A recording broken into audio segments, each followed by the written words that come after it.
Assalamu alaikum dear students. I welcome you to the lecture 7. Today we are going to start our chapter number 3, nervous system and behavior. So the main topics of this chapter include meaning and relationship with behavior, neuron, spinal cord, structure and function of main parts of brain, and factors which disturb the nervous system. Okay?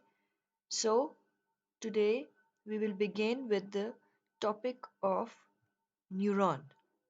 So today's topic is neuron. Before going into the detail, let's have an overview. Psychology is actually concerned with all living organisms, and the understanding of living organisms involve the study of all the factors that bring about the changes in their behavior. Okay? So it is not only the internal factors but the external factors and external environment also affects individuals' behavior. Dear students, whether the change in the individual's behavior is internal physiological or external environmental, whether its nature is simple or complex, whether a simple minor movement of the organism is required for a task or a whole organism has to be involved in it, whether we talk about voluntary actions or involuntary actions and so on, all of this depends upon the correct functioning of internal organs, or we can say that the functioning of physiological system. So one of those is our nervous system. The nervous system is responsible for controlling the whole body. Okay, so the understanding of this physiological system makes it easier to understand the physiological functions and external behaviors of the individual as well. So before going into the detail of nervous system, we are first going to study the building block, the basic unit of nervous system, that is neuron. Okay, so let's begin. What is a neuron? Neuron is a basic unit of nervous system. Basic unit means that without neuron, the nervous system is not complete because all the messages are transferred through these neurons. Neurons are the nerve cells. Okay,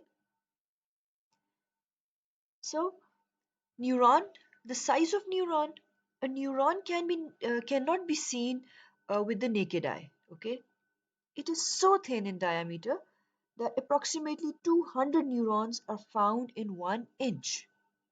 Okay, neurons vary in length in different parts of the body as well. So there are billions of neurons in every system of the body. Every neuron, every neuron gets activated by internal or external force or energy. A neuron, on being activated at once, transmit energy to the next neuron. So the message is passed from the one neuron to the other. This energy is passed from one neuron to the other, and the message is taken to the brain, and then the brain works on that message, interprets, organizes that message, and then sends the message back to the effector organs.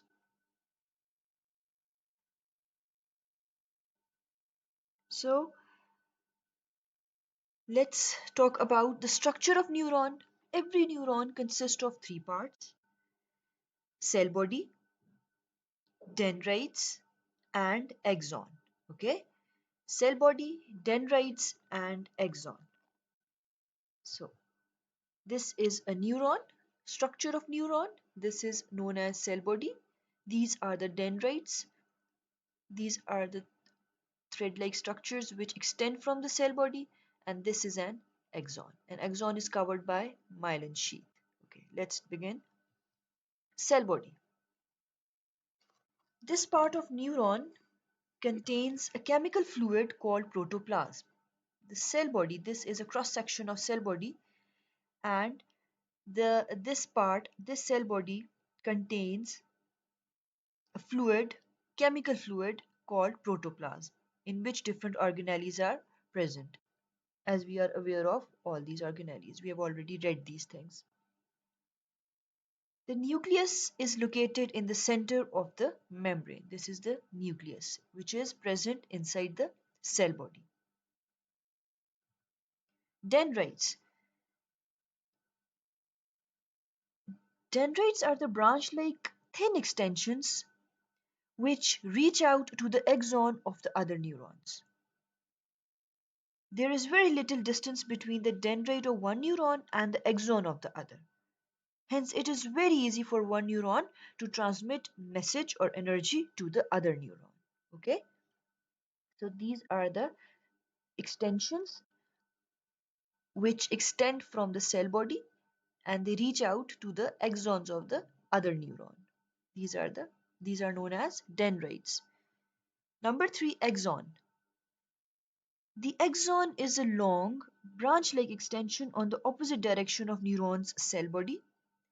It is covered in a sheath of chemical liquid called myelin sheath, and it carries message from dendrites to its specific destinations. Okay, and the length of axon varies. The neuron receives sensation through the receptors. So, what are receptors? The dendrites of every neuron end on very sensitive cells that receive stimulus from internal and external environment. These are known as receptors. Okay. There are three types of receptors: extroreceptors, introreceptors, and proprioceptors. Proprioceptors. What are extroreceptors? Extroreceptors are located on the external end of sense organs like eye, nose, ear, and skin. What are receptors? Receptors actually receive external message from external or internal environment. Okay, so these receptors are present in extroreceptors are present in skin and different and other sense organs. They directly receive stimulus and pass them to the internal parts of the organs, which ultimately get them to the brain with the help of sensory nerves. These extroreceptors receive message from the stimulus, pass this to the internal organs, and then take this message to the brain with the help of sensory nerves. Okay. The stimulus which affect them may be light waves, sound waves, chemical reactions, pressure, heat, cold, and so on. And these stimulus generate sensations of sight, hearing, taste, touch, smell, and so on. So these extroreceptors are located on external end of sense organs and they they receive the message and send this message to the brain via sensory neurons. What are interoceptors? Interoceptors receive stimulus from the internal sensitive parts of the sense organs. These receptors are located in esophagus, respiratory system, liver, digestive system, circulatory system, and other tissues of the body. Third, proprioceptors. What are these? These are partially located in muscles and joints and wholly located in tendons, auditory canal, and threshold of ear. Their function is to help in maintaining balance and to create physiological sensations. These proprioceptors are involved in the balance of the body and produce physiological sensations as well. They are affected by the movements of hands, feet, head, and other parts of the body, and these are also involved in providing information about orientation, location, and movement of the body. So, what are receptors? Receptors are actually the receiving cells which take external stimulus and then send that to the brain via sensory neurons. And these neurons take message to the brain where the message is then interpreted. Okay? These are the sensitive cells that receive stimulus from internal and external environment. Extoreceptors are present on the external end of sense organs. Intro receive message from internal sensitive parts, and proprio are located in muscles and joints. Hope it is clear. Okay, now we come to the types of neurons or types of nerve cells.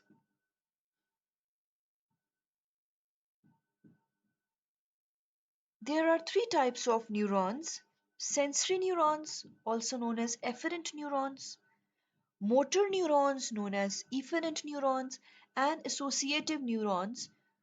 Okay, sensory neurons, motor neurons, and associative neurons, or intermediate neurons, or relay neuron. Okay, so what are sensory neurons? Sensory neurons are actually located in the internal and external organs of the body, of the whole body. Okay, they are affected by the stimulus and they carry every type of message to the brain in the form of neural impulse. Okay, sensory neurons receive message from the external organs, from the external environment, and they take this message to the brain.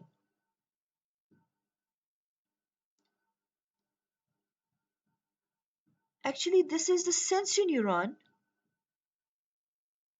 that carry to the brain different sensations of heat, cold, pressure, touch, irritation, and so on. Similarly, it is the sensory neuron or sensory nerve that carry to the brain all the internal and external sensations from different organs like hunger, thirst, or auditory and visual messages. Is it clear? Okay. Now we move to the second type of neuron, that is motor neurons or efferent neurons. Efferent neurons carry message from brain to the organs. These neurons respond to various stimulus. The brain sends back messages in the form of orders to various parts of the body. The nerves that carry such messages are the motor neurons. Okay? Thus, our organs display a reaction according to the message they receive by the brain. Okay? So motor neurons bring message from the brain and our organs work according to that message. So number three, third type of neuron are the associative neurons. Associative neurons are located in the spinal cord and brain at the end of sensory and motor nerves. Okay? These are present in spinal cord and brain at the ends of both of the neurons, both of the other two neurons. And these serve as interface between, we can say that these serve as interface between these two neurons. When a sensory neuron sends message to the brain and the brain sends an order through the motor neuron for a relevant organ to show a reaction, so the associative nerve serves as interface between these two.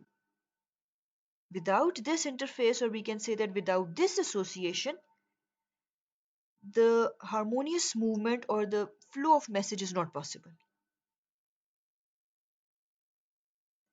So we can say that the associative nerves, which are located in the brain, function under normal and peaceful conditions. ठीक है? However, in an emergency situation when immediate and reflex action is required, these nerves in the spinal cord perform this function. Okay? In brain, these work under normal conditions, and when emergency situation comes, so these nerves, these nerves which are present in the spinal cord begin to function. Okay? So these were the three types of neurons. Next comes the mechanism of neuron, how the neuron works, or how the message is transmitted from one neuron to the other. It is very important to know that the uninterrupted supply of blood is required for the proper functioning of the neuron. If continuous blood supply to some part of the body is interrupted because of any pressure, neuron stops functioning and it starts functioning again on the restoration of that blood supply. So, blood supply is very important. For example, we can say that the part of our body which remains under pressure for some time goes numb. Okay, do you agree? Yes. If the blood supply remains interrupted for a longer period of time, the affected tissue loses its function forever. So, this supply is very important. If the blood supply remains uninterrupted for a longer period of time, the affected tissue loses its function forever. If this blood supply is not provided to the specific organ, so the organ loses its functioning. This blood supply, this flow of message in the form of neural impulse is very much important. If sensory and motor neurons are permanently impaired because of some injury or anything else, or any bleeding or pressure, they are regenerated and begin to function normally. So,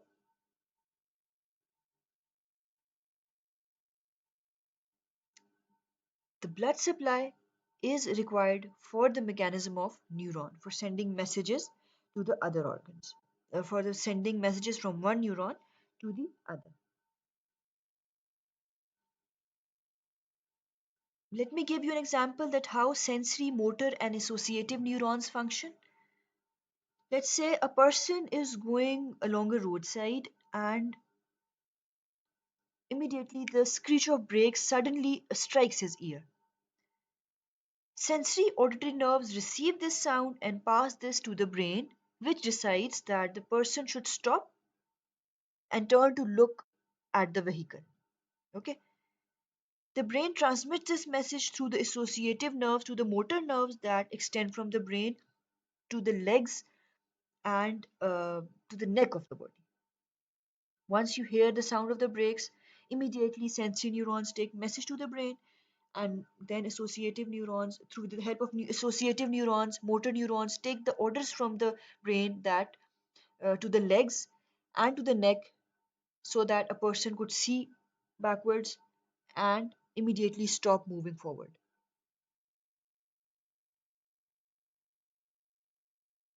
So this is the functioning of neuron, how message is taken to the brain and how it comes back.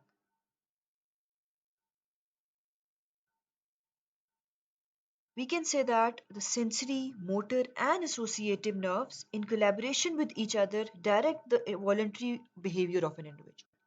So, these nerves are responsible for bringing about the external form of behavior as well. Okay. Location of nerves. The study of structure of nerves is followed by the study of its location as well.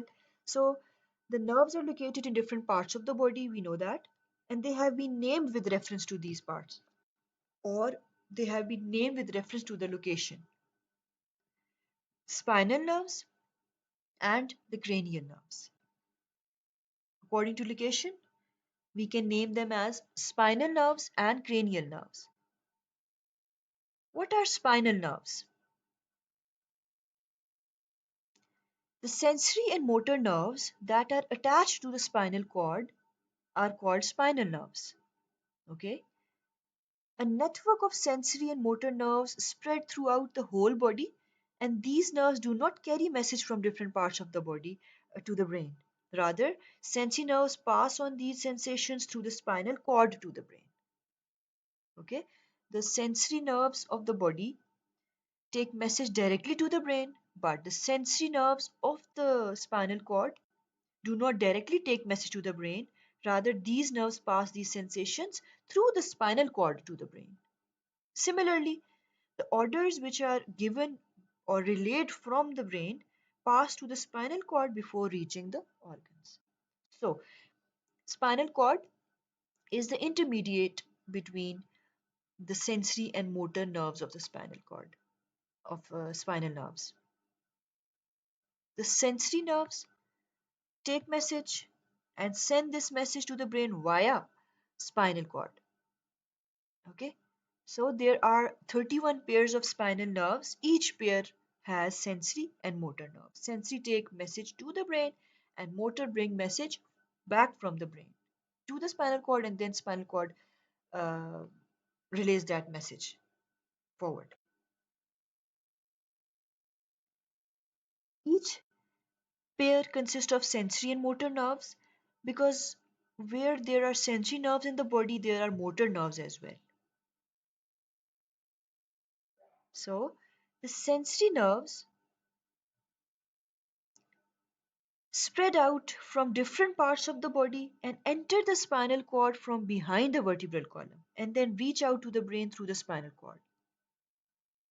Similarly, in contrast, the motor nerves extend from the brain to the spinal cord in the backbone and then pass through the front of the backbone. If the backbone is injured, or a disc slips, or it develops some sort of defect, the part of the body below the affected area is paralyzed, and the individual is no longer able to make any voluntary movements. So we see that if backbone is injured, why a person becomes paralyzed? Because this backbone, this spinal cord has sensory and motor nerves which take message to the brain and bring that message back to the brain. And if this is injured, so the message will not be transferred to the brain and brain will not send message back to the organs to function. So the organs or the legs or the limbs or any other organ may become paralyzed because it is not receiving any command from brain because the sensory nerves or the nerves have been damaged. These with the nerves which take message to the brain have been damaged. Okay. So second are the cranial nerves. As the name indicates, these are also known as skull nerves. Okay, let me see. Okay, spinal nerves, there are actually 8 pairs of cervical spinal nerves, 12 thoracic, 5 lumbar, 5 sacral, and 1 coccyx. Total 31 pairs of spinal nerves. Cranial nerves. Cranial nerves are under the direct control of brain. Okay, the spinal cord has no role whatsoever when these nerves carry sensory and motor message from and to the different parts of the body. These are cranial nerves are in direct control of brain only. These extend from the brain and directly reach out different organs like eyes, nose, ear, tongue, face, heart, stomach, respiratory system, digestive system, and so on.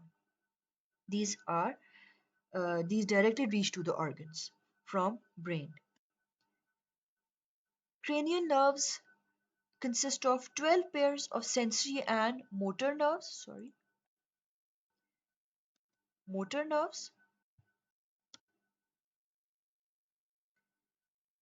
12 pairs: olfactory, optic, oculomotor, trochlear, trigeminal, abducens, facial, vestibulocochlear, glossopharyngeal, vagus, spinal accessory, hypoglossal. These are the 12 pairs of cranial nerves.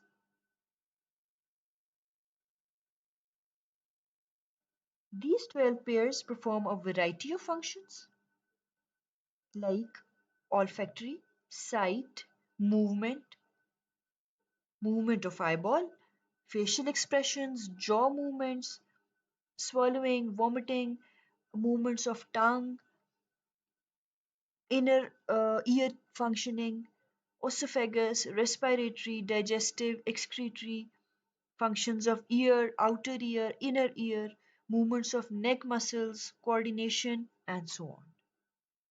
So, cranial nerves are responsible for performing sensory and motor functions of the body. Okay, so these are the 12 pairs of cranial nerves.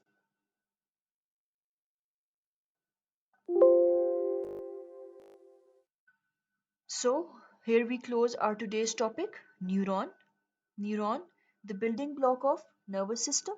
We have read the types of neuron, we have read the structure of neuron, we have read the types of neuron, and according to the location, we have read the types of neuron or nerve cells, cranial nerves, and spinal nerves. Hope the topic is clear. So, this was the first topic of chapter number 3. Now, in the next lecture, we're going to read the next topic. Till then, thank you and Allah Hafiz.